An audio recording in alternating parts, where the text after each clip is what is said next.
12 दिसंबर 2025 को मध्य प्रदेश के मुख्यमंत्री डॉक्टर मोहन यादव ने अपने नेतृत्व में 2 वर्ष पूरे होने पर राजधानी भोपाल के कुशाभाऊ ठाकरे कन्वेंशन सेंटर में आयोजित भव्य कार्यक्रम में सरकार के कार्यकाल का विस्तृत लेखा जोखा जनता के सामने रखा। प्रेस कॉन्फ्रेंस में उनके साथ उप मुख्यमंत्री राजेंद्र शुक्ल, उप मुख्यमंत्री जगदीश देवड़ा और भाजपा प्रदेश अध्यक्ष हेमंत खंडेलवाल, जनसंपर्क आयुक्त दीपक सक्सेना, मीडिया प्रभारी मध्य प्रदेश आशीष अग्रवाल उपस्थित रहे। कार्यक्रम में सरकार की उपलब्धियों पर आधारित पुस्तक का विमोचन भी किया गया। सीएम मोहन यादव ने कहा कि ये 2 वर्ष विकास, सुरक्षा और सेवा के रहे हैं। नक्सलवाद पर निर्णायक प्रहार का उल्लेख करते हुए उन्होंने बताया कि 42 दिन में 42 नक्सलियों ने सरेंडर किया और 10 बड़े नक्सली मारे गए। उन्होंने शहीद अफसरों को नमन करते हुए कहा कि अब मध्य प्रदेश में सुरक्षा तंत्र इतना मजबूत हो चुका है कि नक्सलवाद का पुनरुत्थान असंभव है। नदी जोड़ो अभियान को बड़ी सफलता बताते हुए उन्होंने कहा कि केन बेतवा लिंक परियोजना ने एमपी यूपी को बड़ा लाभ दिया है, जबकि पार्वती काली सिंध चंबल परियोजना से राजस्थान और मध्य प्रदेश को स्थायी जल सुरक्षा मिलेगी। आगामी सिंहास 2028 में शिप्रा नदी में स्थानीय जल से स्नान संभव हो सकेगा।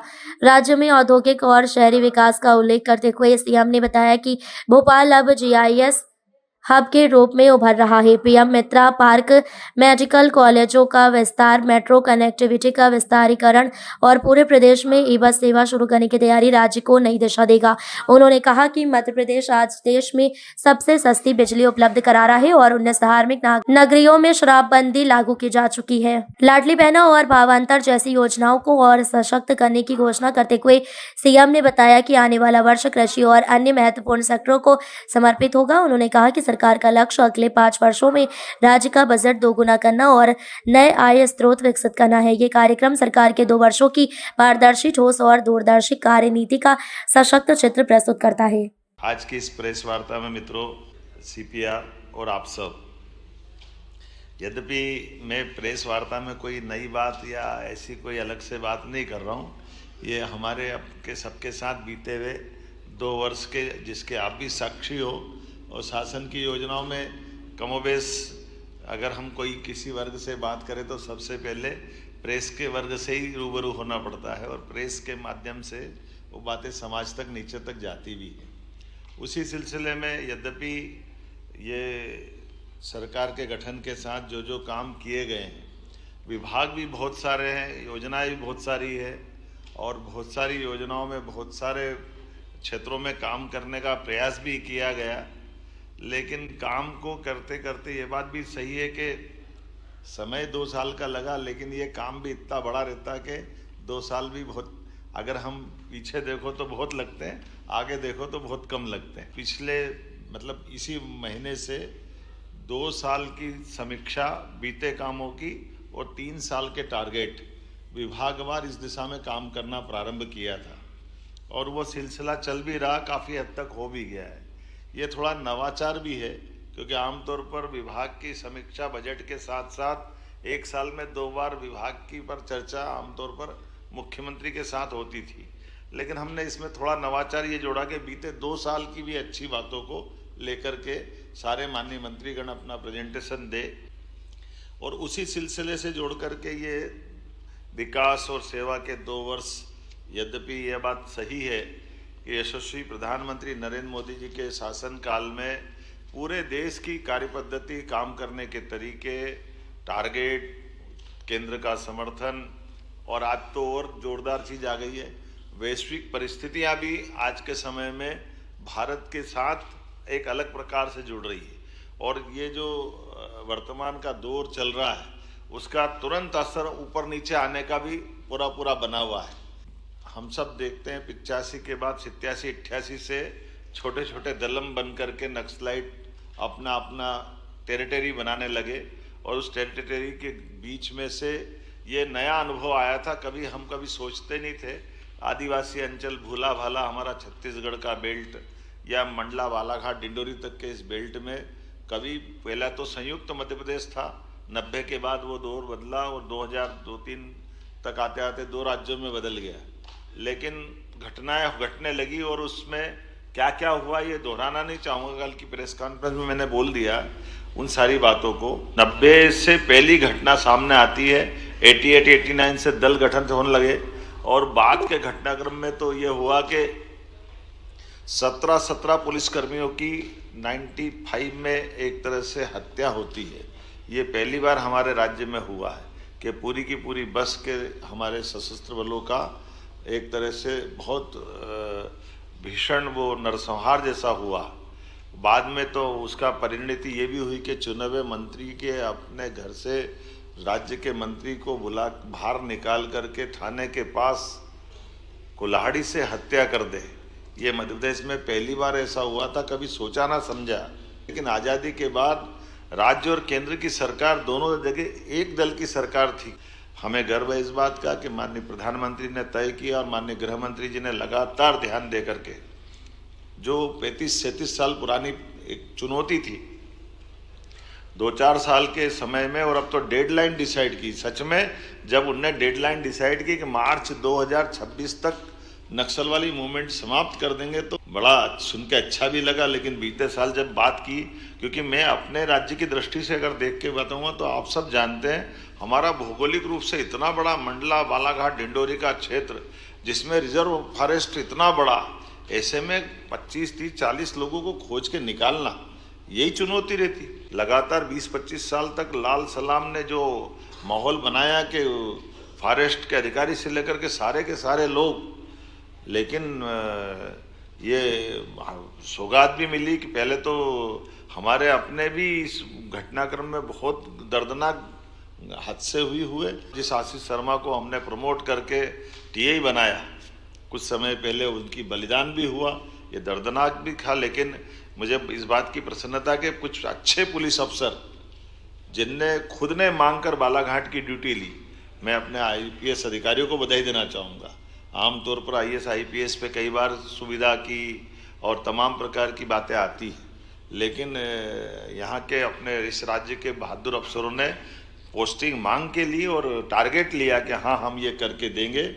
1 साल के अंदर 10 दुर्दांत आतंकवादियों के समान या नक्सलाइटों को हमने ढेर किया मैदान में, और ये संदेश दिया कि आप अगर लड़ना चाहते हो तो हमारा पुलिस फोर्स आपसे निपटने में सक्षम है, और अगर आप सरेंडर करोगे तो पुनर्वास पॉलिसी में हम आपके लिए वो व्यवस्था कर सकते हैं। और ये दोनों नीतियों का कारगर रूप बना के हमारे लिए कुछ हमने जब मोबाइल फ़ोन उनके टेप सुने थे, दलों के अंदर इस बात की होड़ लगी कि पहले सरेंडर कौन कर रहा है, और हमने आखिरी परिणाम देखा कि 42 दिन में 42 सरेंडर हुए और 10 नक्सलाइटों को ढेर किया। लेकिन समान रूप से नक्सलाइटों के खिलाफ जो मूवमेंट बनाया उसका बड़ा लाभ मिला। दूसरी बात करना चाहूँगा नदी जोड़ो अभियान की। ये भी बहुत बड़ा अभियान था, असंभव जैसा था, लेकिन केन बेतवा नदी जोड़ो का जो लाभ मिला बहुत तेज गति से, और अब तो रोज नए नए जिले जुड़ रहे हैं। नहीं तो हम इधर कभी सोचते नहीं थे कि भोपाल, इंदौर, उज्जैन ये तो नर्मदा जी से ही जुड़ गए थे, लेकिन ये पर्वती काली सिंध चंबल का कैचमेंट एरिया है। इधर नीमच, मंदसौर, चंबल तो वर्षों से थी, गांधी सागर डैम भी वर्षों से था, लेकिन पीकेसी योजना से अब लाभ पूरा लेंगे। ये पीकेसी नहीं, पीकेसी ने तो और एक नया दौर लिखा। माननीय प्रधानमंत्री जी ने जयपुर के अंदर भाषण में जिसको कोड किया श्रीमान नरेंद्र मोदी जी के शब्दों में, कि आज का ये जो पीकेसी पार्वती काली सिंध चंबल योजना का शुभारंभ ये नए युग की सूत्रपात है। जब 2 राज्यों के बीच सालों से झगड़े चलते हैं हाई कोर्ट, सुप्रीम कोर्ट में, उसी के साथ मंदाकिनी चित्रकूट के अंदर केन बेतवा का फिर रिवाइज प्रोजेक्ट दिया, जिसके आधार पर हमारी चित्रकूट की धारा भी सरसब्ज होगी, चित्रकूट का धाम भी जगमगाए। ये पार्वती काली सिंध चंबल योजना, और उसमें और नवाचार कैसे हुए, जल की रचनाओं पे भी जब ध्यान जाता तो आमतौर पर तीर्थ की रचना नदी माताओं के माध्यम से होती है। अकेले उज्जैन को देखें तो उज्जैन की क्षिप्रा नदी में 2 चुनौतियां हमको थी। सिमस तो 80 में भी हुआ, 92 में भी हुआ, 2004 और 2016 में, लेकिन 80, 92 और 2004 तक जब सिमस्त हुआ तो क्षिप्रा जी के जल में स्नान करने जो साधु संत सहित धार्मिक श्रद्धालु आए, उन्होंने गंभीर के पानी में स्नान किया।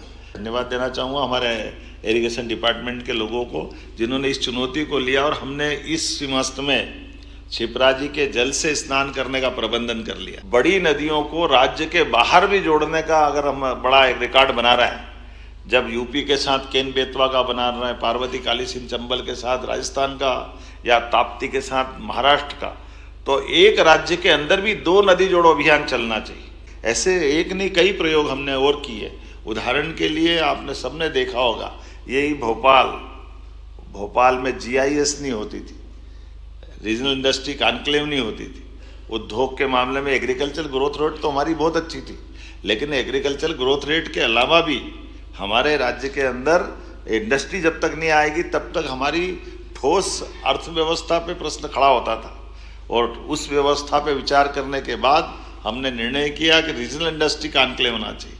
तो छोटे छोटे संभाग केंद्रों पर, ये मानता हूँ ग्वालियर जबलपुर तो बड़े थे, भोपाल भी बड़ा था, लेकिन इंडस्ट्री कॉन्क्लेव पहली बार हुई। कई लोग आश्चर्य जब हम कर रहे थे कि बड़े बड़े उद्योगपति आकर के कहते ग्वालियर में हम पहली बार आए, जबलपुर पहली बार आए। तो जब जबलपुर ग्वालियर तो आए, लेकिन सागर और नर्मदापुरम में भी और शहडोल में तो जो हमारा इस्पात का कारखाना TMT सरिया वाले ने लगाया, वो अग्रवाल जी आकर बोलते कि मैं तो बिल्कुल पास का छत्तीसगढ़ का ही हूँ, लेकिन मुझे ध्यान ही नहीं गया कि शहडोल में भी हो सकता है क्या ये 3000 करोड़ का बड़ा एक इंडस्ट्री का पार्क। ऐसे निवाड़ी जैसे जगह जिले में और अलग अलग नेचर की सब क्षेत्रों में अब खाद का कारखाना सागर में चालू हो जाए, ये भी आश्चर्य है। और खाद भी कौन सा, जिसके लिए 12-32-16 NPK यूरिया। अब ये हमारे राज्य के अंदर आज अधिकांश खाद तो हमारा झाबुआ और सागर से ही पूरा हो रहा है, केवल भारत सरकार की परमिशन चाहिए, बाकी तो अपने राज्य में ही बन रहा है। अब ये भी एक थोड़ा नया और चुनौती वाला भी है कि केवल रसिया पे डिपेंड नहीं है, हम तो हमारे राज्य में बना रहे हैं और हमारे राज्य के अंदर उद्योगपति उसको दे भी रहे। ये एक नहीं, ऐसी कई सारी सौगात है। लेकिन आज जब मैं आपसे बात कर रहा हूँ तो ये सारा मैटर तो आपके पास पहुँच ही गया है। जिस प्रकार से समय बदला है और समय के साथ ऊर्जा के क्षेत्र में पूरे देश में सबसे सस्ती बिजली अगर कोई दे रहा है तो अपना राज्य दे रहा है। हमारा सबसे लोएस्ट रेट बिजली में गया है और इसके आधार पर ओंकारेश्वर और ये बड़े बड़े प्रोजेक्ट तो हमारे हैं, आगर, नीमच, सोलर पार्क भी 2000 मेगावाट का, और कंपोजिट यूपी और हमारा 6 महीने वो वापर लेंगे, 6 महीने हम वापर लेंगे। पानी की तो हम बदला बदली करी ना, बिजली का भी आपस में साझेदारी कर रहे हैं, 2 राज्य आगे बढ़ते हुए। तो ये जो हमारा जो मुरैना का जो बीहड़ का जंगल है, इसका बेहतर से बेहतर उपयोग कैसे कर सकते हैं। आज ये बदलते दौर में हमारी आने वाले समय के टारगेट भी बड़े हैं। साइबर तहसील के आधार पर भारत सरकार ने पहला पुरस्कार मध्य प्रदेश को दिया है। 19 धार्मिक नगरियों में शराबबंदी, ये हमने अपने धार्मिक नगरियों के प्रति ये जो प्रतिबद्धता बताई, विभिन्न लोक बना करके नर्मदा परिक्रमा के लिए, परिक्रमा वासियों के लिए शेड बनाना, घाट बनाना, सभी प्रकार की सुविधा जुटाना, और चित्रकूट का धाम भी आनंद के साथ। आप बताइए, जन सहभागिता के आधार पर चित्रकूट का मुख्य मार्ग, जिसमें बड़े से बड़े संतों ने और सब लोगों ने अपनी सहभागिता देते हुए, जब अयोध्या अच्छा हो गया तो चित्रकूट भी होना चाहिए। उसी प्रकार से ओरछा का राजा राम का भी आनंद अलग प्रकार से दिखाई दे रहा है। 1000 रुपया प्रति बहन लाडली बहना योजना से प्रारंभ हुई योजना, जो 2023 जून से प्रारंभ हुई थी, दिसंबर में हमारी सरकार बन गई। तो 2024 में हमने 250 रुपये बढ़ाए, 2025 में 250 बढ़ाए, आज की स्थिति में 1500 रुपये प्रति लाडली बहना, जिसके आधार पर लगभग 1850 रुपये पर महीने हम निर्बाध गति से दे रहे हैं। ये हमारी सरकार की गति है। उम्मीद कर रहे हैं कि हम आने वाले समय में इस योजना के बलबूते पर नारी सशक्तिकरण की इस महती योजना में और बड़ी भूमिका अदा करेंगे, जिसके आधार पर जो हमारा कमिटमेंट है वो हम सब पूरा करते जाएंगे।